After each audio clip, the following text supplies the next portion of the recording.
From Bass Hole Studios in Hollywood, California. Yo, what time is it? You're listening to I'm a Bass Hole with Doug Bass. We've all been one. He's an asshole. So let's laugh about it. Now, here's your host, Doug Bass. Hey, what's up, Bass Holes? Welcome to I'm a Bass Hole. My name's Doug Bass. Thanks for joining us. Make sure you subscribe wherever you get your podcast fix. Check out the full video experience on YouTube. Rate, review, share with your friends, all that good stuff. We got a great show today. I'm really excited to have him here. He's a fellow Jersey boy, Paul Costabile. He's a comedian. He's a host. He's a writer. I think he's won some Emmys. I think we're going to get into that. I'm going to jump right in because he's here in the studio, and I'm excited to have him. Today's episode, Paul Costabile. Paul, how you doing, Paul? Wow, dude, what's up? This is amazing. What an intro. Right? Yeah. I try. I mean, like I said, I'm like a fucking DJ while hosting this thing. It's Dude, crazy. this is the best technically like open I've seen ever in Really? this town. Yeah, that was In like this I feel floored, man. I'm happy to be here. I'm like, hell yeah, that's me. Well, Let's go. Well, thanks for coming over to the studio over Yeah, here, dude. over the hill and everything. How you been? Good. Yeah? It's great to be here. Yeah? Yeah. Good. I was late. I was on the phone Yep. when I got here. I feel like I'm trying, like, knowing you and what you do, I just want to like be a jerk. Yeah, you're a true Bassel asshole. Yeah. Yeah. No, it's all good. I mean, Keita was gonna join us today, and then he's like, I'm like, are you coming today? And he's like, yeah, I'll be there. And then like I set up the studio for like 3 people, and then wow. he's like, oh, I can't come now. And I'm like, all right. You know, What a asshole. What an It's asshole, probably because right? I didn't know if maybe I should have shot the text like, hey, really would love to see you. Nah, it's all good. I mean, he his schedule's a little crazy, so it depends on if he's available. He'll pop in every now and then. But Yeah, it's crazy. yeah. But So- now I feel like he's the bigger jerk. Yeah, he doesn't show up. it's debatable. So what's been going on, man? You did our live show. I'm a loved- Bass Hole. yeah. You did great on it. You won technically. I technically yeah. kind of I feel like I stole the trophy, which I guess works with being the bass hole. Yeah, Like, yeah. But that's fine. I took it. Yeah. You took it. You took it and you ran with it, which is great. So you are you're from New Jersey. We're both from Yeah. New Jersey, which we kind of figured out like a couple weeks ago when I was on your show. Yeah. I didn't know you were Yeah. until we chatted about it, but we immediately it makes sense for how we chat and hang out. Right. But I actually just got back. I was there. I was in New York that's for a right. few Yeah, days, yeah. so I kind of got an injection of everything we're talking about, which is like straightforwardness, honesty, Yeah. grit. Yeah. I was in the city like 48 hours and just That's like it? went on a went on like a bender of like drinking and eating and working. It was just like a Nonstop. Yeah. Yeah. That's pretty cool. I mean, I try to get back as often as I can, but it's I don't know. It's hard to get out of here sometimes. The longer you're in LA, the harder it is to get out of here. Totally. Yeah, And but just you go get for work. comfortable. I go for work and pleasure and everything in between. It's different when I go without the family too. Like I love bringing the kids and the wife, but when I'm You there, have two kids, right? kids. 2 kids, 2 daughters. yeah, but it's bad. It's bad. Maybe borderline bass hole story I'm developing because like I like kind of reminisce a time before that. I love my family. I love that I have Right, kids, but I go there. I stay near where I used to stay alone. Yeah. and I'm kind of like, yeah, New York. I'm here. I got no responsibility when I'm in this town, and that will lead to hospitalizations. And Yeah, right. Yeah, probably the prison time. all and- night drinking, all that yeah, stuff. Yeah, I just feel like one it's a different wrong time turn. now. You gotta calm down, Paul. Yeah, no more. I think benders. I wear dad on my face, but time wise, I just stay up the whole Right. time I'm there. I'm like, Well, you're let's a go. young dad, so that's you guess. got that going for you. Yeah, I'm you trying to you be. got the energy and stuff like that. Yeah. If I have a child at this point, I'm gonna be an old dad. So It's I'm perfect already, for LA though. It's perfect for LA, but like I don't know if I have the energy to do it. I'm just like I'm 42, so I'm like, oh fuck, man, I can't imagine like running around. I go and visit my niece and nephew who Yeah. are like 3, 4, and 2 or whatever, and like I'm like exhausted just from 3 days of being with them. I'm like, oh. You're thinking of it all wrong though. See, in LA, you become an old dad. You do really well in this town, and you just pay. You pay for the people. run. You pay a Yeah. runner. You literally Yeah. have a 25-year-old kid. You Run around my kid. You hire someone to play with them. Yeah. I'd like to hire someone just to run around my kids all day. I just smoke a cigar, and like I keep eye contact with my kids, so like they get the core memory that Right. they're How having old- to how old are play. your kids? 5.5 and 11 months. Oh wow, okay, all right. So I'm there with them, right? yeah. But then like the energy is somebody else. Because Yeah. think about that's what like Pacino's. Think about Pacino. Oh right yeah, now. he just had a kid, right? What is he doing? He just had a kid. So Jesus, You're him young. and De Niro. Yeah. Yeah. Can you These imagine? fucking guys are just fucking because they're like, you know what, we got enough money. They'll be dead in 10 years, But, and but it's you like, think, do you think Pacino's running around with his Hell new no. kid? He's probably No. sitting there like, where am I? yeah, I don't know. exactly. Hey, are you there? Who's this woman? His child will get to know him from his films. Exactly. And it's going to be like, that's my father. That's Yeah. he's going to be raised on, Godfather and whatever else. I remember my dad. My dad always said to me growing up, "Say hello to my little friend." Yeah, exactly. Yeah. That's what Dad said to There's me Dad, on the TV. yeah. It's Daddy. God. I just mean, don't feel bad if you end up having kids even 5-10 years from now. Yeah. You're not old, really. If you look at the Pacino scale. Yeah, no, exactly. And the Hollywood scale. The Hollywood scale. The Hollywood yeah, scale. yeah, exactly. I'm already preparing for my second wife, who will be like, much younger and able to do everything. That's the first thing you say on a date, right? You go, "You're much younger. You're legal, but you're much younger. You're and much fertile, younger, right?" Yeah, You you realize I'm too old for you. That's okay. That was we're in LA. Okay. But you big in LA, and you go, "I got the money to pay for a runner and whatever you want." So hopefully one day. Yeah, we'll see. What do you think Pacino says? Exactly. Ooh-ah, yeah, that's what he says. What do you want? Hey, go get yourself something nice. Yeah. What? We have a kid now? You're pregnant? I didn't. Oh my Keep God. doing a bad Pacino That's lately. good, It's been man. fun. I like it. It's a good voice. Yeah, you do well. You're in the East Coast. You could do it. You know, I saw Jay Moore do him live. yeah. And since I saw Jay, who's also another Jersey guy, Mm-hmm. I feel like I keep doing his. This is what happens with I'm not an impressionist, right? When I hear a good comedian do a voice, that's what sticks, and that's what I keep doing. That's what you keep doing. Yeah. Yeah. Do you have any impressions that you try? I mean, I was watching your reel, which is pretty impressive, I would say. So you're a host of NBC's and New York and California Live. What is it called? Peacock. You were the host of the Beat the Clock on Peacock. Yes, I was. And now you are on a different show. Is that correct? What is it? Yes. Now I'm on the two lifestyle shows for both cities, New York Live and California Live, which is crazy because they're technically local shows, and I'm from New York, so I just was there doing their show when I was there. So you go back and forth and do both shows, pretty Yeah, much. How often are you going back doing that? I'm more California based now, but I'll go to New York every couple months, and I'm so great. It's like my old family. Like I pop in and do segments. I think I'm the only one working in TV where I still could like go to my show and do things. I'm so grateful to those teams that have just been like, "Oh yeah, Paul's like a featured guy." Yeah, it's a pretty sweet gig. On. How did you get started hosting this kind of stuff? I started in DJing. You'll appreciate this in Jersey. My dad had an entertainment company. Like weddings and proms and bar and stuff? mitzvahs and prom. Actually, my senior year of high school, I went to like 80 proms. Yeah. I was all the DJ. That was like the year to do it. I was just like, "What's up, girl? Like, what do you want? Let's play some rompe and just like see what happens." That's a weird, deep, like what's that song? That Latin reggaeton. I don't know why I would play that, but everyone wants that at those events. Yeah. So I did DJing forever, and I was always in front of people doing that job. And I was a drummer too. My dad was in wedding bands, so I grew up kind of drumming with them and DJing with them. And then there was a shift where I was like, I like being the host guy with the mic. I love talking to people. And I started doing TV stuff in high school, and that's when it changed. Like I was doing, Conan O'Brien's one of my biggest idols. Oh yeah. Letterman, Carson, all the old late night greats became my favorites. Yeah, I was in high school. I don't know how old you are, but I'm probably a generation different from you or whatever. But I don't know. I grew up, North Jersey, and I would go into in high school. I would go see Conan and Letterman, the best. And like I remember going to Letterman in high school and getting like permission to go interview one of the writers for like journalism class or something like that. And it was a huge deal for me. And then like I remember he like Letterman called me out, like made fun. I was like, I want to be an actor. He like talks to the crowd before the thing or whatever. And he like mentioned my name during the opening monologue and was like kind of making fun of me and stuff. But I was like, this is the greatest moment ever. I was like, oh my God, I can't believe this is happening. That's so cool. Yeah, I saw Conan back in the day too. That was such a fan. I saw a taping of his, and it was a dream being close to there in the city. Oh, yeah. And I wanted to be Conan for many years, and then in college I did a late night talk show. Right.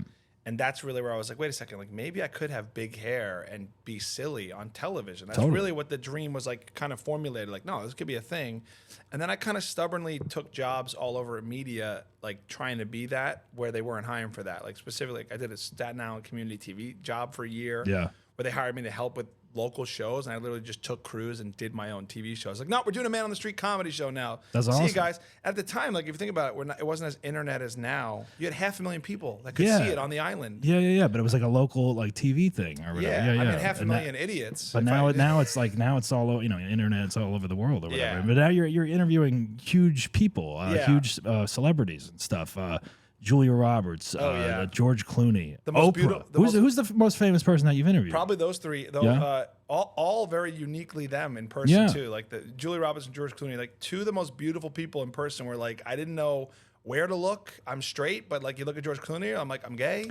Yeah, Like, you know, don't I ran into George Clooney once in the Valley in Studio City, like years ago. He used to be, I think, co-owner of that Firefly restaurant. I don't know if he still is. It's on Ventura.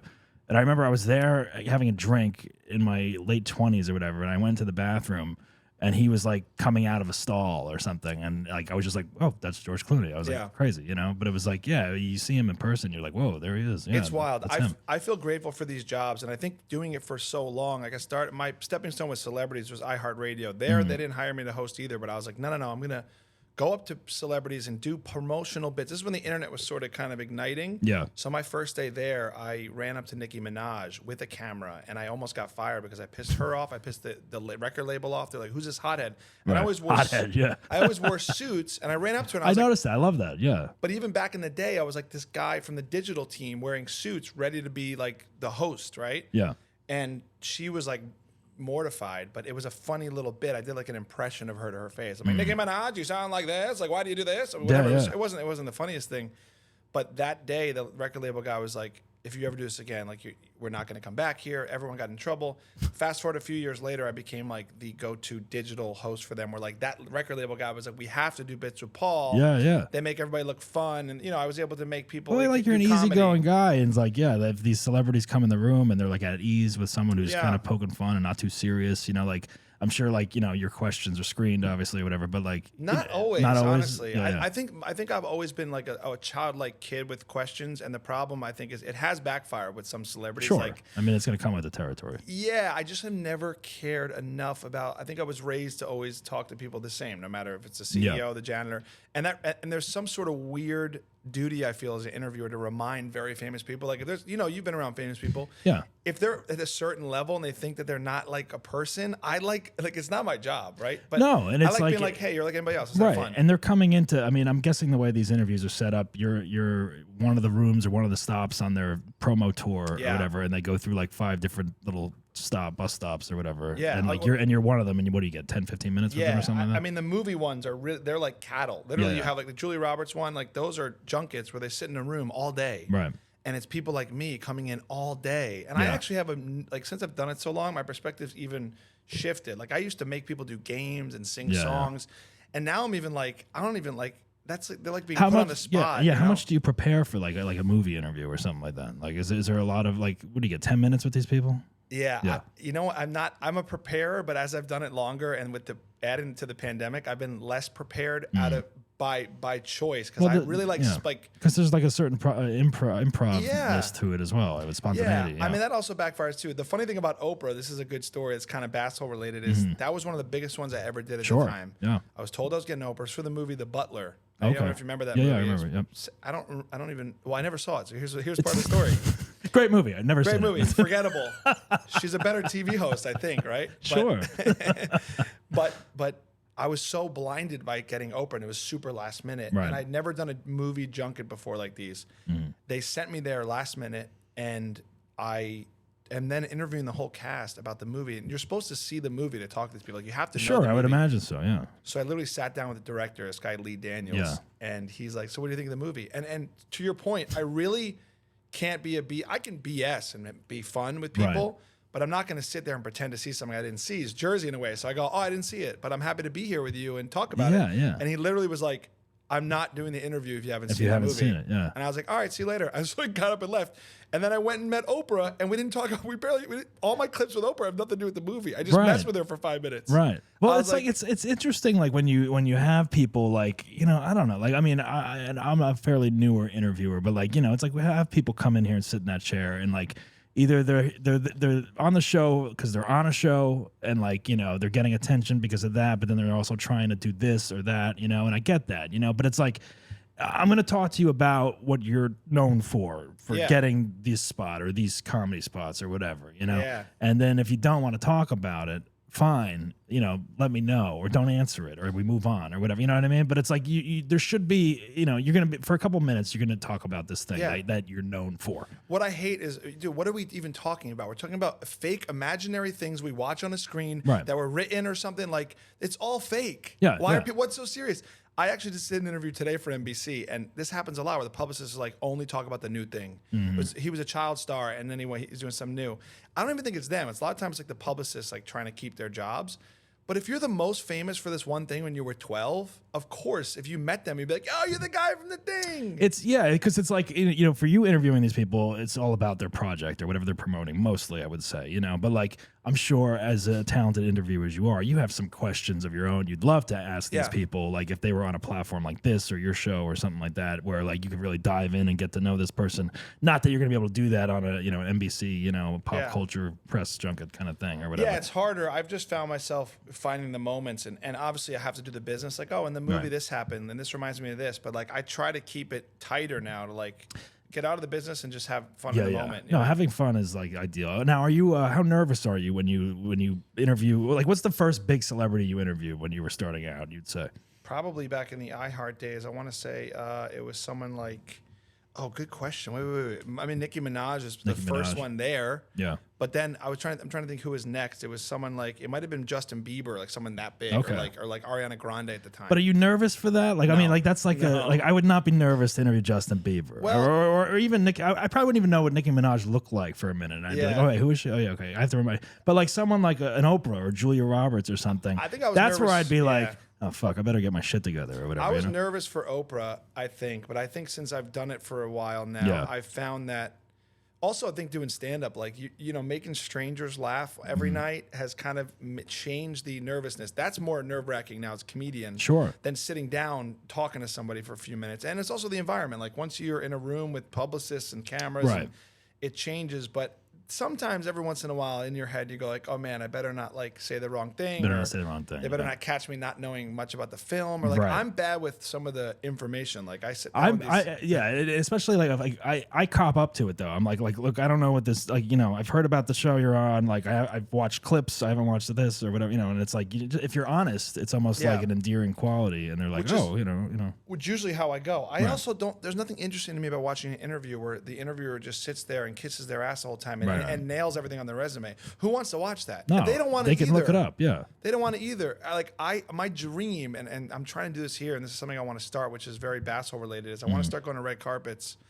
I want to start, I mean, I could get into them, but I would ruin these jobs, so I kind of want to do it on my own. Yeah. Where we got, like, I kind of Rickles celebrities, because no one really roasts people anymore. Yeah. I think there's an opportunity on the red carpet. Maybe you and I could come up with something. Like, I want to start going and being like, oh, look who it is. Like, that last movie, not your best. Like, you probably was a big paycheck for Netflix, but no one watched it. That's what's there's people that kind of do, like, I've seen some of those kind of clips where they kind of piss the celebrity off. But it's like, it's like, and that's good, you know, clickbait and whatever, and like people like to watch that shit. But then like, then you tarnish your relationship with Tom Cruise. I don't want whatever, it to be mean. Like, I want it to be honest, like Don Rickles was, but kind of biting, because to your point about like some of these interviews with celebrities, it's like I do think our culture kind of, it's come to this point of like, we love you. Oh my God. Like, you ever see an interview now? It's, oh my God, love you so much. Like, oh my God, you're the best. Oh my God. Oh my God. Like, everything you do is gold. You're God. It's like they're like the Oscar shit. They're kissing everyone's ass. Like, you know, who are you wearing? How fun would it be to be at the Oscars? And I'm there and I go,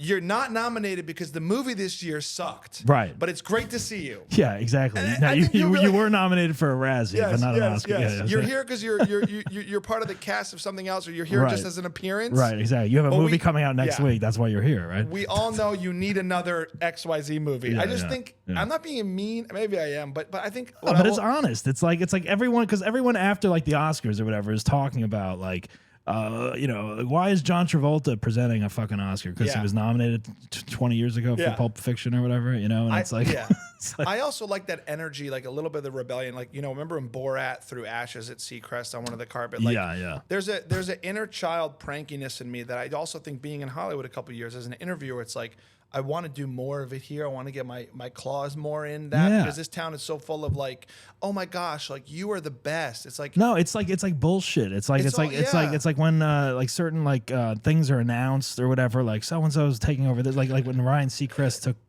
Pat Sajak's Wheel of Fortune host job. Yeah, everyone's like, oh yeah, he's a great. I was like, bullshit. I was like, why does this guy get to fucking take that job? I'm like, he's got 5 jobs. Yeah, he took that job for me. I was trying to go out for that. I'm kidding. But, I mean, you should have done it. No, but I was like, like, why doesn't another comedian do it? Because like, Yeah. Pat Sajak was a funny. He's a funny guy here and Yeah. endearing, whatever.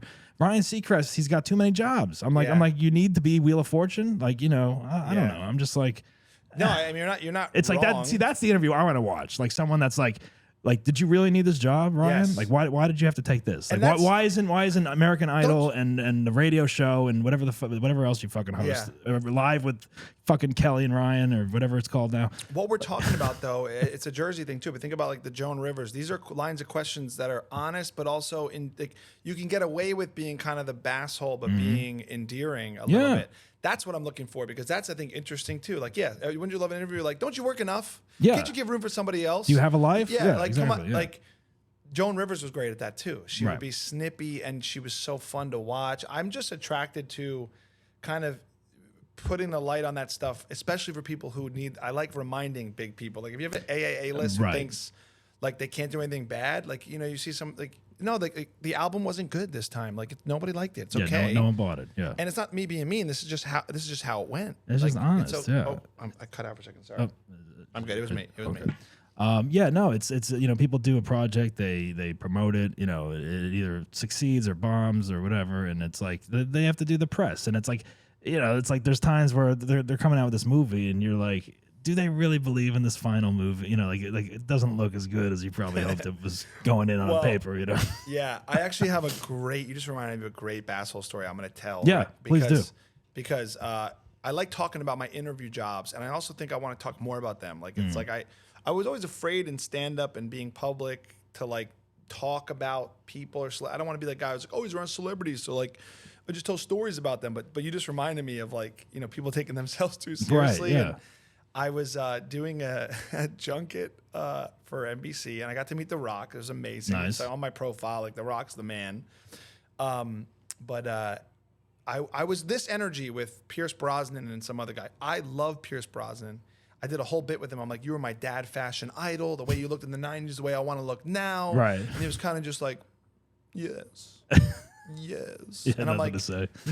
Nothing. And maybe he's just like a dry English guy. Like there's not much back. Or maybe my energy was like a little too goofy. Yeah. Because I kept giving him jokes. I was like, yeah, man, like you're the best 007. Like whatever I was saying, I was like, and then I got to this dumb question I wasn't prepared. I was like, so you guys got such a fun cast. You got this guy. I was you're in these cool costumes. Like after set, do you guys like go out in costume? Like you go out for drinks and you keep the costumes on? And he's just like, this is acting. And I'm like, he didn't get it at all. Dude, you're in Black Adam. What do you? This is acting.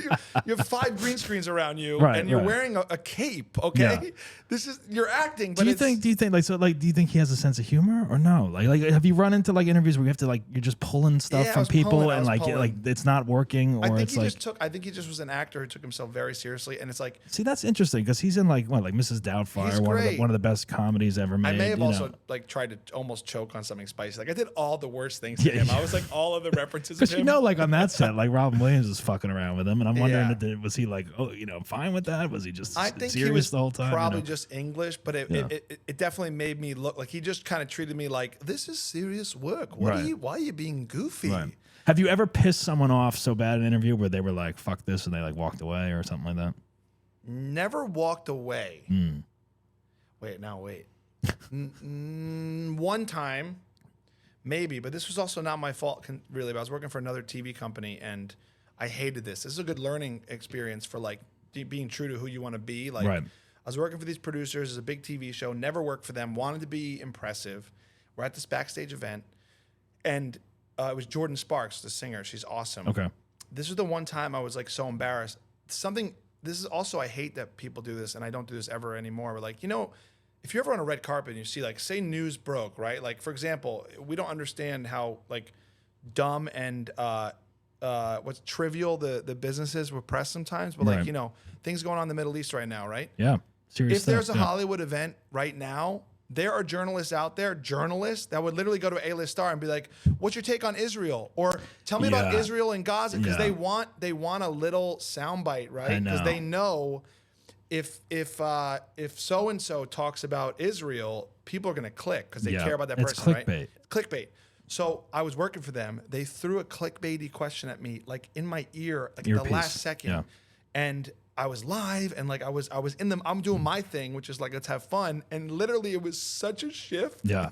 And I was like with her, I was like, yeah, you know, doing the da-da-da-da-da. And I was like, so what's your take on this bill that was just passed in Alabama?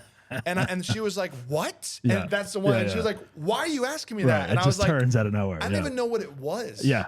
You're just getting fed. Yeah. Yeah. And I learned a lesson, like, because you do want to do a good job for people, but I will never regurgitate what's fed. It's like an anchorman, and he's like, yeah, I mean, just how now, brown cow. I get it. It's like, I don't know. Like, I've asked some tough questions on this show for some people, knowing that, like, oh, this would be a good clip. You know what I mean? But at the same time, like, it's like, all right, you know, let's see. You know, either they play with it, or they can be like, I'm not answering that, or like, what, That's whatever. different, though. You can ask anything. It's more like people don't even to see the people as people. They just want to. They're like obsessed with the numbers and the click Yeah, game. And yeah. it's like, they're like, how are we going to sell this interview to the and advertisers? and it is so like disrespectful. I've literally been on the red carpet where like a celebrity died an hour before. Yeah. And literally, you have someone with a microphone in another celebrity's face going, "Give us your statement on so and so's death." And it's Right, like, right. and Yeah. even though we're here to promote nothing and it's promotion, right?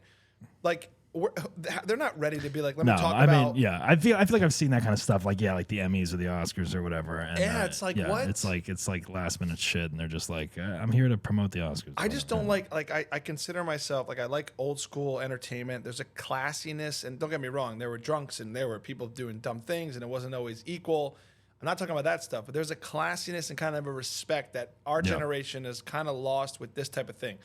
Celebrities, I don't, are all people, but I mean like that kind of classy, like, Sure, yeah. and even Rickles would be like, your wife looks like a dog, but then at the end he'd be like, everyone would love him, he'd be like, but I love you and I'm just kidding with you. She's beautiful. Right, like he right. would, it wasn't like he meant these things. Yeah, no, of course. Yeah. And I think that is sort of what I'm more attracted to as I do comedy more. It's like classy, ribbing, but not like give us your take on Gaza. Yeah, like in the well, I middle can see of, that because, like, you're always wearing a suit when you perform or Yeah. on your podcast, so you have that certain style, which I love. You pulled that off lovely. Thanks. Now you've also won 2 Emmys. Is that correct? I would love to say as a basshole too, but I've only won one. One. I don't, Okay. But thanks for All right. giving me an extra I thought one. it said 2. Sure. Take 5. I don't care. What did That's right. you win the Emmy for? I when I go to the bathroom, I just hold. You just hold I them? have the Yeah. one real one, You and I have have the one 4 real one? fake ones Yeah. from Hollywood Boulevard. do you I just go, wow. every morning? Do you pick it up and, Pick it up. and polish it and everything? Yeah. Yeah, I polish it off. What is the Emmy for? The Emmy's for hosting, actually, hosting? for NBC. Nice. It was a beautiful, kind of serendipitous way to get an Emmy because I'll just be real with you. Our family went through a really tremendous loss. Going on 2 years now. We lost a baby really late in pregnancy. Sorry to hear that. Level the room right now with Yeah. the seriousness. So it was a very devastating loss. And it was November when we lost her. Her name was Rosie. And December of that year, NBC called me and said, we have a holiday special we want you to host. And I was like, man, I'm just not in the, like, it's holidays, but like I have to go into a studio Yeah. live and be like this guy, like, hey, what's that? Right. And I was like, I don't think I'm going to do it. Like, I never turned down that stuff. I was like, of course I want to host something. And then at the buzzer, I was like, you know what, maybe it'll be good for me.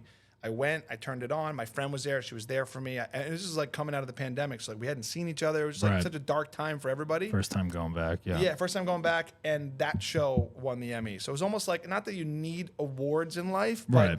it felt almost like a weird universe. Like, hey, you did your thing. You brought You some did your brightness to the thing world and, amidst darkness. This is something you should be doing. And Yeah. you're good at it. Yeah. And it was just a holiday special where we were in the studio introducing Christmas segments and Right. holiday segments, and me and my co-host Joelle, who I love, were kind of bantering and doing fun bits in between. So we were just a studio host, Yeah. and I had a segment in the show that was also part of it. But hey, man, it was a collaboration with that whole team. But it definitely gave me that nice resume boost that I'm glad sticks out here and there. I mean, in this man. town, people are like, I was reading up and I was like, wow, I didn't know you had an Emmy. It's Like last also- time I saw you, I was like, I didn't realize you had an Emmy. I was like, it's all also New York, I Yeah. think. Like technically, it's like not the like biggest Emmy, but it doesn't matter. It's the same trophy. right. Hey, it's the same And size, It's right? the same size, same weight, There you go. and it costs It's the your, same. It's I your think. first of many. Let's Yeah. put it that way. All right. So I'm grateful for that, and I like to bring up the story of it because like Yeah. sometimes tough things happen, and like Sure. it's serendipitous to show up in a way and do your thing. I think so. Yeah, no, absolutely. Well, that's awesome. Yeah, Yeah, so that was cool. Look at that. Look at that. Emmy Award. You're our first Emmy Award winning Wow. guest in Well, our our on buddy, the show. Gary, our buddy, always does. Oh, his- Gary. Yeah, Gary's. Yeah, He always goes, I was editing. nominated. Yeah. You know, I don't. He hasn't say- been on the podcast yet, but he did. Yeah, did the He always last- introduced himself as saying he's Emmy nominated. Emmy nominated. Yeah. And what's weird about like credit is I don't talk about it like for doing stand up. I don't No, know. yeah, I don't yeah. want like I don't want to be like, oh, No, I like, get I it, won an yeah. Emmy. Watch me. Right. I don't know. It's a weird thing, but I appreciate you bringing it up, and No, I will. yeah. I'll definitely rub its head extra for you Yeah, tonight. please. when I lie down with it. Like a genie in a lamp. Maybe Yeah. maybe I'll get a Razzie one day. That'll be my equivalent of my awards. Well, if you're at the Razzies and I'm there, I'm gonna go up to you. I'm gonna go, hey, that was actually a really good movie. Right? I'm gonna do the opposite. My take on the Razzies is like, if you're being nominated for a Razzie, you are a working actor in a major movie. So it's like, fucking go and accept it. And also, if you can laugh at yourself, like that's the thing. Razzies are where I'm talking. You got to laugh at yourself. If you have a bomb, everybody in this Right. business goes through periods of stuff they don't love, Yeah. and it's like just own it. If you're It's nominated for a fun. Razzie, things are going well, I yeah. would say. Don't you take know? yourself so seriously. Just have fun. Yeah, Exactly, whatever. yeah. You're still making money. Yeah, now we're both from New Jersey. That's fun. Yeah, like Rico, our friend Rico. That's funny. I just ran into him the other day. You know, it was he's doing comedy now too. I gotta have you guys both on. Please, sometime. Rico's my Yeah. boy. He says hello. I texted him coming over Yeah. here. He says hello. I've known Rico forever. He's really close friends with my wife, and now me through marriage for Mm-hmm. over a decade. And I used to visit him all the time. And you guys, I didn't know you live right next to him. Yeah, It's so yeah. funny. I didn't realize he lived because I ran into him the other day. Unfortunately, you know, his wife broke her ankle. Both or or whatever. both? Yeah, I know. I was there. I literally Dude, was it going must to have been I was brutal. going to get my laundry out of the thing, and like I hear someone yelling, and I was like, Jesus. oh, like who the hell is this? I was like, is this someone crazy in a car yelling? And then I see it, and she's like, Doug, and I was like, oh wait, I know this Oh person. my I was gosh! like- Why'd you push her? Was there some bad blood? you know, or- yeah, I was like, I've had it, you know, you fucking Rico running his mouth and shit. Rico, how much did Rico pay you? God. Poor Melissa, Poor our Melissa, friend, yeah. is in bed with two broken No, I know. legs. I She'll think, recover. She'll recover.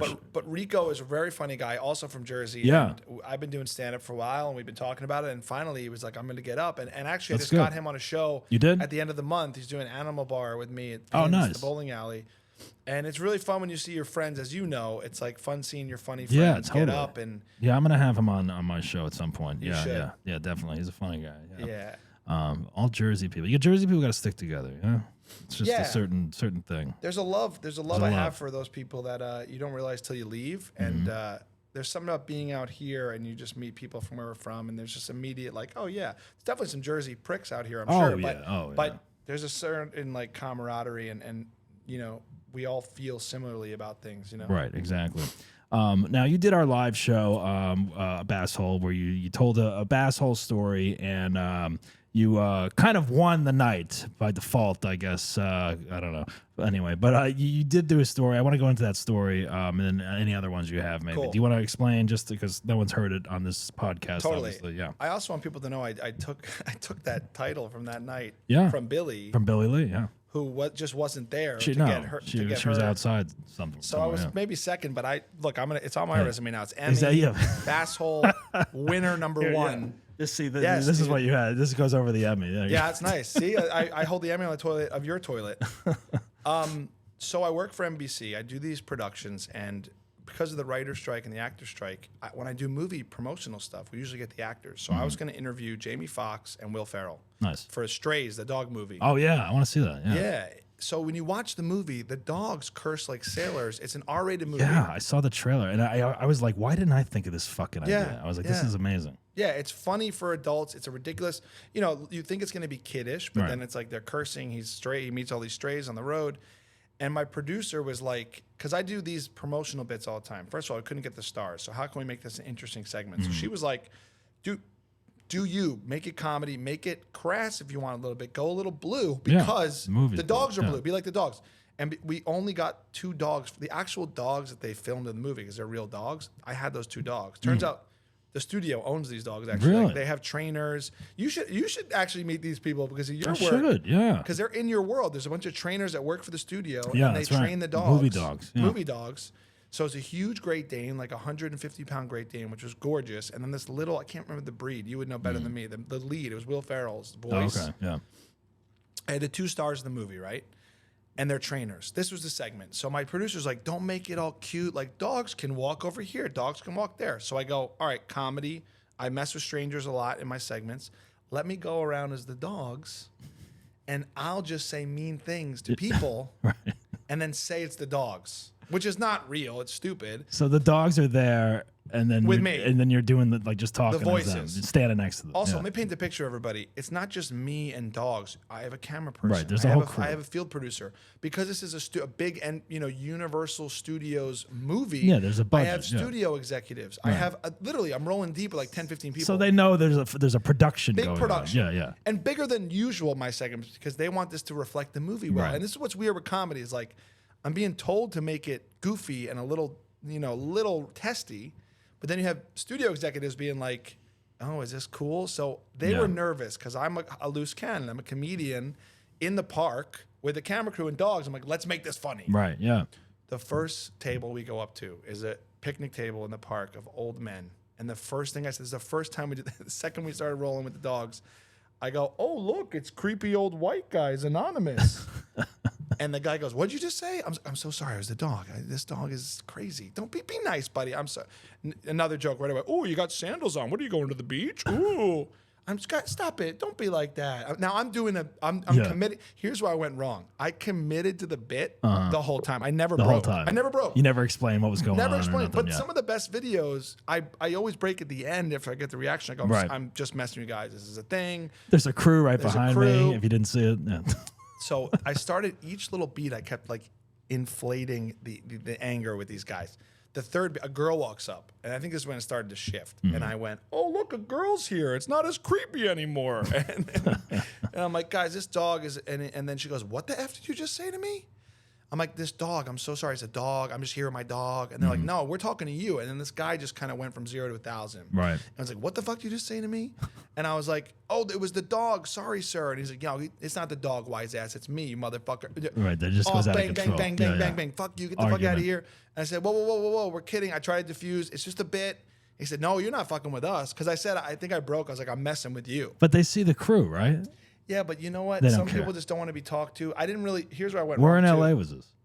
Griffith Park. Oh, that's surprising. All right. I don't usually not give people a warning. I usually tell people we're filming. But for this bit, I was like, I want the reaction. Right. Freaks out. Get the fuck out of here. The best part was I was wearing this like purple blazer, and I start walking away. Oh no. He starts cursing me. I go, "You should voice one of these dogs. You sound great." Because he's like, "Fuck you, motherfucker, fuck him." I was like, "You should voice the dog." Yeah. And he's like, "Get the fuck out of here, you purple jacket wearing motherfucker." He was like calling me out. Jesus. And I'm like, "Where are you from?" Like he sounded in New York. I was like, "I never get yelled at in LA. This is great. Like give me more." Like I wasn't afraid of it. Felt at home. Felt at home. Everyone was mortified. Everyone working with me. I was like, "Oh my god, am I about to lose this like job?" we don't want a lawsuit. Yeah. They were all mortified. And I walked away. I was like, "Wow, that was a tough crowd over there, you know." And also doing stand up, it's like we've been heckled. We've had people yelling at us. Right. Like you just move on. And so I walk away. I do the bit with a couple more people. There's like another girl walking in the park taking photographs. And I go, she's like, "I don't want to be on camera." And then I'm like, "Oh, this girl thinks she's more famous than she is." Like I'm just doing the bit to everybody. Prank. And then we get done with some of the interactions. And I see this girl that these guys are with in the parking lot. She's like waiting for me. I'm like, let me just go diffuse the situation. Yeah.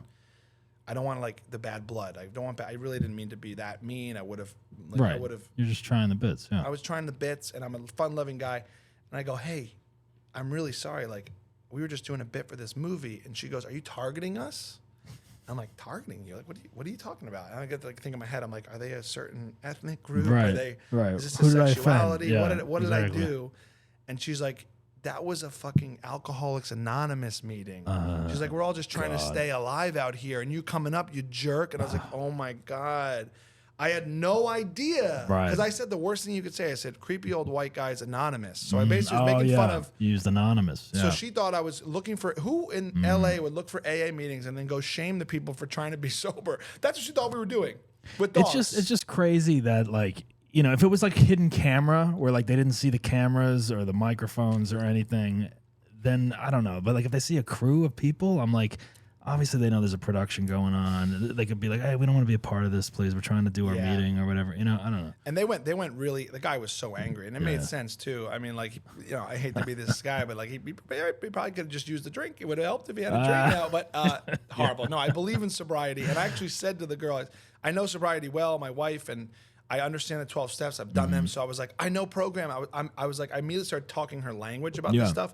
And you saw her shift. She was like, "Oh, well, I can't control others, and I'm sorry that he yelled at you." So it was completely resolved.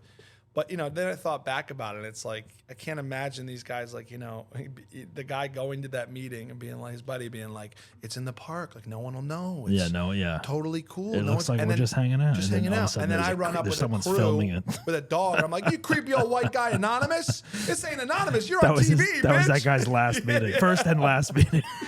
Never in my life if I known to cause a relapse till that day. I go, wow, we did it. No, so I felt bad. And if that guy ever does see me in the world or sees me doing what I do, well, you'd think a park would be a safe place to have an AA meeting or whatever. But it should be. But it's odd. They have them at bars all the time. I know. Like they have them at the Improv and shit. Like, and I'm just like, all right, this seems like the worst place to have it. I would think. I mean, I know it's the middle of the day, but like still, it's like there's a full bar behind these people. Listen, I guess in my mind it looked like one, but like I just saw a bunch of old white men at a picnic table. Yeah. I thought this is a funny joke. Creepy old white guys anonymous is a funny line. That's what old white guys do, pretty much. Yeah. I would walk dogs over in Bel Air, over by Holmby Park, and there was a group of guys, maybe like 10 old guys, that would just sit around in a circle, semicircle, or whatever, with lawn chairs, and they would just sit there and catch up and talk. And I'm like, this is it. This is what happens when you're 70. That's what I thought these guys were doing, but apparently they were trying to stay alive, as she said, and I made that harder. Yeah, but then again, I had a cute dog with me, so maybe that would have helped. Well, that's the thing. LA's a big dog place, so it's like you'd think people would be like, "Oh, can I pet your dog? Can I meet your dog? Whatever." He was a mean. He was a mean dog, and the dog was mean because of the things he was saying. The dog wasn't that's right. saying the nicest things. The dog was saying like "fuck off." And he was saying, but it didn't make TV. The bit. It was just scrapped completely. No, some of it made it. I have the footage still, but.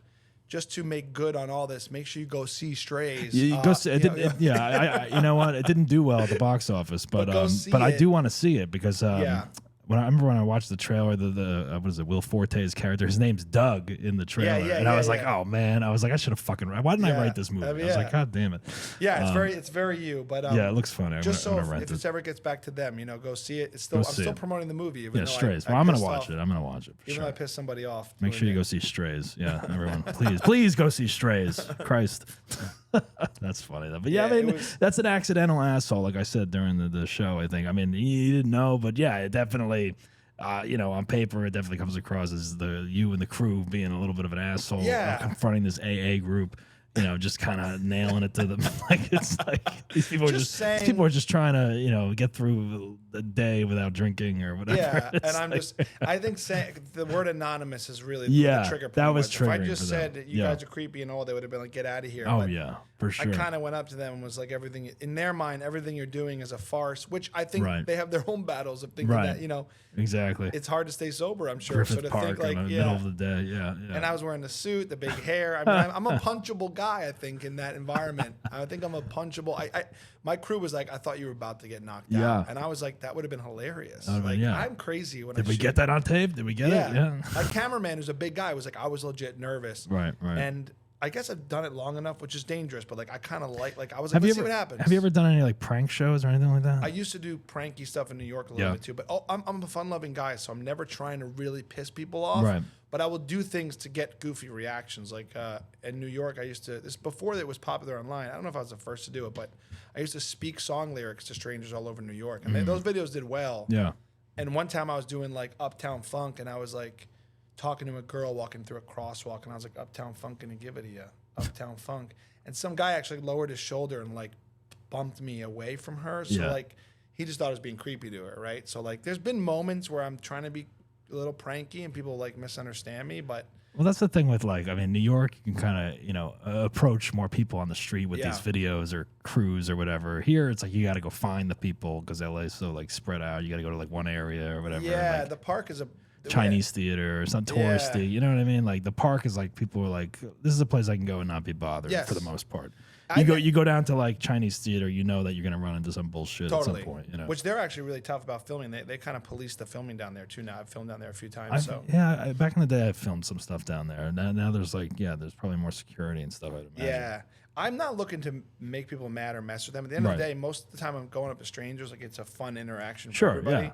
They have to be game. Like I think when you approach someone for like a video bit or something, like you either know like all right, this person's cool to play along, or it's like, no, let's move on. Because, you know, at the same time, you don't want to waste time doing a take where it's like, this fucking guy is not going to fucking play along at all. You know? I've done so many videos with strangers too that I just like learned. You become like a sociopath, like funny, not funny, funny. Yeah, all right. You can read it on their face. See ya. Approachable. You know, it's like handing out a flyer for a comedy show. It's like, oh, this person's either going to look at it or they're going to get the fuck away from me. You know? And I've done it around here. I actually go to neighborhoods now, like for some of my segments where it's kind of suburban and unassuming because you get more real interactions. Like people are shopping.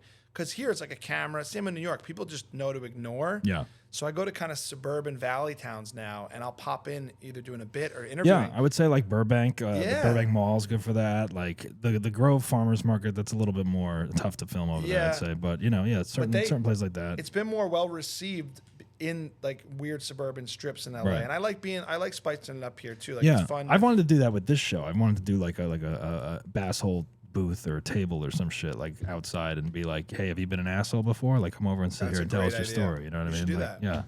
It's on the list, but something like that I thought would be fun. That's fun. You give us your biggest asshole story. In 1 minute. Real people. Just sit down, have a chat. Whatever. Well, speaking on like the celebrities and stuff, I just love interactions with real people. It's almost like you get when they're not used to being on camera or like talked to and interviewed. You do get really funny shtick. And this goes back to Letterman and Carson, Steve Allen, who started the Tonight Show, invented Man on the Street because he just was filling air and he just opened the doors and went on the street and talked to people. That kind of spontaneity, I still love. I think it's my favorite form of interviewing and getting bits. Yeah. Which is why when it backfires with the dogs, like it's almost like to me it's funny because it's like so unexpected. Right. But obviously, I caused some damage for a hot minute there. But I think you really get. I think it's a blend. Even with my own podcast, like I have comedians on. I have regular, people not in show business. You get a lot out of. Yeah, I like talking to I've had people like online that have just come on. I've talked to like criminals online, which I'm like, oh, this is interesting. I'm trying to do more of that stuff. But yeah, it's mostly comedians on this show. But like like everyday people is interesting to talk to because it's like they're not trying to sell anything. They're not promoting some show or whatever. Yeah. They're just like, this is who I am or whatever. Yeah, and here I almost like getting people that go against in LA. So many people here kind of turn it on in many ways. There's one, I was doing a holiday segment last year here where I was singing Christmas carols to strangers. And I had one old guy in Studio City. I was just like, I hate Christmas songs. I'll never sing one. And I was like, I love you. Like, thank you for being so honest. And then I messed with him big time. And I was like, come on, just give me like a little jingle bells. Come on. He's like, no. He was so mad and curmudgeon-y. And there's something, that's where the comedy is. It's the same with stand-up. It's the same with all performance. Like, authenticity and unexpected stuff is the best. It's the best. And that's why, like, even during the live show of this, like, we don't do it at the Bourbon Room really, but we always have like an audience member. We pull a ticket out of the bucket or whatever. That's great. We do it at the Improv. Nice. But the Bourbon Room, it's a little unpredictable because there's been times where it's been great, and then there's been times where it's like, all right, this person should not be on a stage. But it's also endearing because then they start enjoying it a little bit and like, we pull something out of them, It's a lot of what you can play with too. Yeah. Like, if you look at Conan remotes, like when he's on the road, he's a master of pulling moments from either mundane people or people who are kind of surprising, and he just pulls it and goes like, did you just, or that's this thing. I love those types of, and Letterman too, the famous like going to the Just Shade store and you sell anything else? The Hello Deli, all that stuff. All that stuff. Like that's my backbone and my soul in terms of like the types of stuff I'm trying to do. And so much like I've actually been pulling up, this just started happening and it might become like a form of my stand-up. I started pulling up, first of all, my father was in town, my father-in-law, he's 80. I just pulled him up on stage. I was like, what's up? You're my father-in-law. He's the town. He's like, I'm going to kiss the ring. We did a whole bit. I was like, thanks for coming. Everyone loved it. Yeah. Fast forward a week later, Joanne, who does this show, her aunt's there. She's 84. I'm like, get up here.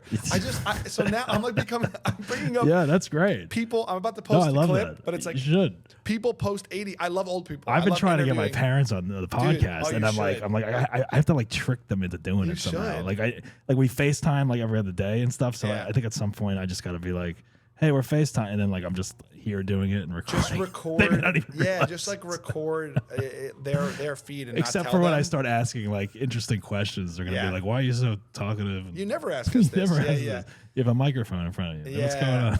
But I like it. I like like those moments that are kind of not prepared. Yeah, and I try to be I think I'm starting to discover myself as a stand-up. Like I've been an interviewer for so long, so how can I use that to my advantage on stage. And to me, like pulling up an old lady and interviewing her, because what I do might be a part of my stand-up that's interesting. Why not? Like, why can't we all have room to paint, you know? There's room to play. There's all different formats, like show styles, different things, you know. It's like, why not? Like, there's no rule to comedy, I would say, you know. It's happened randomly, but now I'm like thinking like each show and be like, who's the oldest person here? Yeah, bring them up. Like, come on up. Yeah. Because like that, I don't know. I love old people. I think we can learn a lot from them. I think we don't talk to them enough. Like, I had a 108-year-old woman on the podcast. Like, I'm just interested. Yeah. And it's funny because old people really appreciate your interest. And we just live fast and forget. And I don't know, we'll be there one day, God willing. Like, it's a moment for them. Like, it turns out after the show, the woman I called up has cancer. She's been in and out of treatment. She was just in the hospital. Her niece was like, who was my friend, was like, you made her week or whatever. Oh, that's great. And that's the best thing ever. Yeah. Like, we're just trying to make people laugh. That's awesome. Not that I'm like, curing cancer. No, as but a like comedian, those you know are what the, I mean? you know, it's like people watching, regular people. It doesn't have to be like a celebrity or like a comedian or an entertainer or whatever. You know? I'm discovering at this point in my stand-up career, there's something there that I think I can bring to stand-up that will be uniquely mine, but also be awesome for people to watch. And even I have the New York Comedy Festival. That's right. That's coming up in November, right? and we have a little audience thing I'm probably going to do, and I'm thinking in my head now, like, I'll probably bring up an old person for like just to see what happens. Like, why not? Like, why not? Yeah. Maybe I'm gonna become the Gallagher of stand-up, where I like bring an old person up to just smash a watermelon. Like, that's my thing. It's like, someone should bring that. I thought about that the other day. I was like, you imagine if someone like Gallagher, like going to the Improv now, like and doing that, like you know how they set up, it's like oh, like he's the fourth comic in. It's like. He's doing 15 minutes, but he's smashing a watermelon. Like, and then they got to clean that up, like 2 shows a night. Like, clubs wouldn't allow it now. They'd be They would be like, no, we got to make money. People don't want to tip us more. They're all wet. I mean, I love the alternative like stuff, like the Kaufman and that kind of like. Again, it's kind of like the pranky thing in my head, where it's like it's a little odd and it's a little odd, but it's like it's different. It's different. It's the uniqueness of performers, and I think. If you look at stand-up being in it now, like that's what I love about stand-up is we all can have our own thing that can be ours, and we don't have to be the same, and you don't have to compete. Like, everybody has their form of it. Yeah. It's taken me a few years to work out the kinks of that and feeling like unique about whatever I bring to it. It's trial and error. You know, it's literally trying stuff and exploring and failing and doing it again and picking out what works. And matter of fact, I have a show tonight, and you're inspiring me. I'm going to pull up an old. Where are you going up tonight? It's the first time I'm doing flappers, actually. Oh, nice. Yeah, first time ever. Yoo-hoo room? No, the regular one. The main room? Yeah. Oh, nice. First time ever. I'm super excited. I love that. It's a great club. Yeah. It's a nice room in there. If it's full, it's a great experience. Even if it's not, it's like everyone's. I like going over there every now and then. It's fun. Yeah. I've been in there for some shows, and I just got kind of roped in to the guy there, and so we'll see how it goes. Hopefully, they book me more. But man, it's fun being a working comic and just hustling, and I got to hustle more for spots. It's like a constant. It's hard. I mean, like it's like I'm same here. I have to do that as well because it's like the only most of my time is put into this and my show and that's fine. But it's also like I need to exercise my material and work on stuff here and there. And I forgot to put my notice off on my computer. Walk the dog. But it's like getting stage time is a beast sometimes out here. It is. It's a grind, but I'm really grateful if I zoom out. I'm grateful to like be in the mix of getting stuff, and then if I really focus on it. Again, like you and I are similar. It's like we got the podcast, we got to make a living, we got to do this, we got to. It's about just kind of managing the time, but really all of it grows to the same point. It does. You can really like pick and choose like the different aspects that you can implement in one or the other, Also, podcasting is the dream. This is the future. A lot of what we talk about here become bits. Yeah, no, absolutely. I go back and I listen. I'm like, oh yeah, I forgot I said that. That's funny. You know what I mean? Like, let's work on that. It's whatever. Fun, man. It's like an archival, I don't know, web of just ideas. Well, it's a pre-cancellation. Like the bigger we get, the more people will watch through this stuff and look for things. By then, to be like, well, that's not okay now. Right. That's why I named the show Asshole Bassel. Yeah, you're already I'm already like, oh, we're already canceled. We can say whatever we want. There might be a business here for you, actually, where you're like, someone's in trouble who's on the show, and you like sell them the clips that are like super, risque or something. Someone leaves, like, but just cut that one part. Cut that one part. And you're like, I will, but you save it and you sell it. I know. It. Yeah, I try not to edit this show really, unless there's like a technical fuck up or something like that. Like, there was a period where I would do it live just to stream it. I thought maybe we were live. No, we're not live, but like stream it to YouTube while we're doing it, just so I'm like, there's a live version out there. that's always there. And if I needed to go back and cut something out, I can or whatever. But I've had people come on and they do their asshole story, but they've edited it for the podcast. But they're happy to do the full thing in the live show. Yeah, and I'm like, why? And then and they're it's like, well, that was a room full of 50 people and Right. it wasn't being recorded. And I'm like, well, it was, but we're not airing it. But still, it's like, I don't know. They feel more. This is more vulnerable coming on here, and it's like, I guess so. I don't know. Yeah. I think people are just everyone's scared now. It just comes down to how you make your money. Like, yeah, sure. If you're a regular on a show, if you're on a reality show, if you're a regular on you have you kind of gotta obey or make sure you paint a good light. I get it. It's like everyone doesn't want to get canceled. They don't want to lose a job or whatever. Yeah. But what a weird time where we're gonna lose it's crazy. our livelihood for being honest about something or being funny or right. That's what I don't get. I don't get it either. It's odd to me. It's really people need to just chill out, I think, and just get back to who they are. I know everyone wants to save face and just pretend like everybody's like, no, we're all good. Everyone's. Dude, I was about to trash something from my employer, and I was like, you know what? Maybe I should edit myself. I was like, if anything, I'm always like, it just exercises the muscle coming on and being like, okay, this is a good interview. Like, let me pick and choose what I'm going to say. Yeah. So like, if there is a question asked, I don't want to say that or whatever. It's like think in the moment. Yeah, I never want to make anybody mad who I work for either. I think they all know that, like for my relationships. But some people play it safe, don't like certain things, and it's like, I think doing comedy for long enough, it's more liberating. We're like, no, like. My truth and my honesty is actually what's going to help my stage career. Sure. More. So it's like, what are you going to edit? Exactly. I mean, it's like as long as you're intelligent enough to do a proper interview or hone a set in a certain way, then I don't think you'll have a problem with it. Yeah. I also don't like that feeling. Like I think as you get older of being like, oh, I better not. Like, oh, I hope I don't get in trouble. It's like we're comedians. Right. What we're all adults. It's like Just say things. Just be smart about it. That's why we're gonna go to a red carpet. This is when you're gonna see me lose my TV work when we start doing the red carpet stuff. And they're like, we heard you were there, bad mouthing George Clooney after you loved him. What happened? Yeah, well, see, that's where it's hard for you, I would say, because you got this awesome gig, with access to celebrity interviews. But they're handcuffed in a way where like you got to do their pattern I push it just enough with those. I do the fun shtick and I do some comedy stuff, but I'm never like mean spirited. But the Rickles idea, I want to do on my own, because then I get in on my own and nobody can really police the content. Just, then if it's successful, it's like it's almost like, all right, well, this is what I'm doing now, or like this is a new thing. Do you want to come on board as a sponsor? Yeah. Because like we could partner with it or whatever. You know what I mean? Then you have leverage or whatever. It's a basshole idea, but I do think it's a risky idea because that type of thing you piss a few people off, but then if the internet likes it, it could grow. And I'm like dying to do that. That's the key, I think. If the internet likes it, then any fucking company is going to be like, well, then we're doing this because obviously there's 3 million people watching this thing, and there's 500,000 people watching our produced segment. Then I mean, imagine. I know. I just think there's room for it. Remember me saying it here because when I do get out to a carpet one day, I'm going to definitely do it and see. I just think also for being in LA around this scene, it's going to be fun to just kind of. Or maybe I'll look like a huge jerk. I don't know, but I think I can get away with it. You got to try it. No, I think you got the perfect, personality to kind of pull it off. I want to say F you, but I want you to like it. Right. That's my thing. Right. Because why not? Exactly. And that's where it's like, it's kind of brilliant in a way. It's like, even like, stuff like, what was it, like a Triumph, I love Triumph. Oh my God. Exactly. Like, that was genius because it was like, this is this puppet saying whatever the hell he wants. Yeah. And no one's going to blame the puppet. Yeah. I know.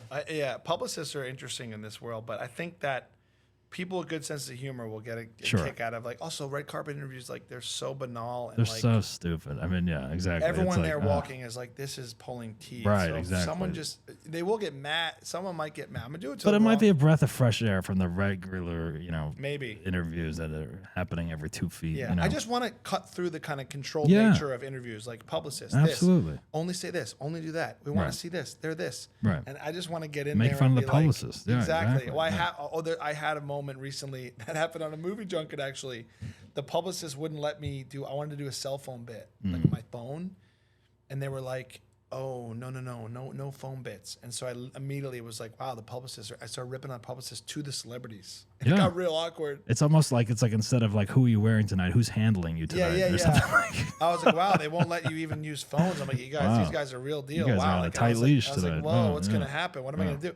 And then like it's always awkward when I left the room. Like the publicists were just like, good one. Like, at the end of the day, that if I'm looking for comedy, publicists want safety in this world. Right. They don't want things. They don't want the serious hard questions that are like controversial or whatever. It's just a control person to control things like from getting out of hand, which I can understand. There are jerks out there. Like I'm not trying to be a jerk. There are people who will do the. Give me your, so and so died 10 minutes ago. Tell me your statement. Give me this. So they're trying to protect. They want clients. a reaction clip, or like that guy that like squirted Tom Cruise with the water gun or the flower or whatever. Yeah. Like that kind of that's just like being a asshole. Yeah. So it's like, there's publicists who are want to put the walls up to that stuff, but it is funny when like you try, like you're not working for them, but you have to play the game, or you're gonna get in trouble. But I guess I'm at a point as an interviewer, I'm like, let's just spice it up a little bit. If all the publicists hate me, it could be kind of funny. I don't know. I just think it'd be funny. Yeah, it's almost like their job is like, oh, here we got to deal with Paul now. They're not going to hate me though. I wouldn't want that. You're not hateable. You know what I mean though. Like if they just were like, oh no, who knows what he's going to do? I like that. I want to know. Like, that's how. Look, if we're talking about Letterman, my idols. That's how these guys were in interviews. Yeah, exactly. Letterman specifically, like Letterman was great because like he didn't give a shit, and it was just like it was honest, it was real, it was raw. It's like he didn't watch half the shit or like read the book or make fun. He was just like, I love that. He had to have these people on because they're promoting whatever, they're popular. And like he didn't give a shit who they were. Like some of the people, no, not everyone. But I just like that when you sat down with him, you didn't really know what you're going to get. And I think when you have good dialogue with anybody, that's how it is. I miss that. I miss like I mean now he does his Netflix show and he's a great interviewer and it's like interesting, but it's a different thing. So it's like. But you look back on some of those clips he did, and it's like some of them stuff's like, you can't get away with that today. Yeah, it's just different. Like he knew to make it entertaining, and I just think that like we've gotten to a level with this type of stuff on TV or beyond where it's so contrived. It's like here's your anecdote story, here's this thing, here's how you're gonna say this, here's how you promote the thing. I just like the spice up nature, like. And look, I don't know what I'll get away with, but there's something there that I want to do in this town. We'll just document this for when I get me in trouble. Exactly. We'll go back to the tape and review it. Yeah. Well, I'm looking forward to seeing you spice things up with your hosting and then going out on your own and producing whatever segments you're doing.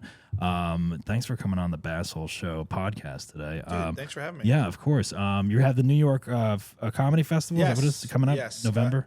Big show, my first New York Comedy Festival show at the Cutting Room, November 7th at 7 p.m. All right. Old school variety night. I'm wearing a tux. I got a big band, crooner, Sal the Voice Valentinetti. It sounds like Frank Sinatra, and he's like a very charming crooner entertainer. He's my house band for the night. Very cool. Very variety, old school. Yeah, I love that. Great comics, Mike Marino, Tara Comistracci. Marino from Jersey. Yeah, Nikki Paris, who you probably know. No, Nikki, This guy, Mario Bosco from New York, who's a little Pee Wee Herman style guy who's going to be like a bit guy in the show. Nice. So it's kind of Italian skewing, but it's also very much like we're talking about, old school, in the moment. We have bits, but it's like it's going to be a wild night of who knows what will happen. Who knows what will happen. Yeah. I love that. So all right. Well, they can get tickets where on the website or click the link in my bio is the best place. Or go to the Cutting Room. That's the Cutting Room in New York, and they have it on their site as well. And tickets are moving now, which I'm very proud to see. And I just think we're gonna have an awesome kind of family style night. It's called Paulie's Dinner. Family style. November 7th. I'm passing out mozzarella. People don't even know yet. Are you? I'm passing out cheese. God. It's gonna be a whole thing. Any place that passes out cheese, I'm in for sure. Come on out. Fuck, if I was there, I would be there. I'd love to have you. Yeah.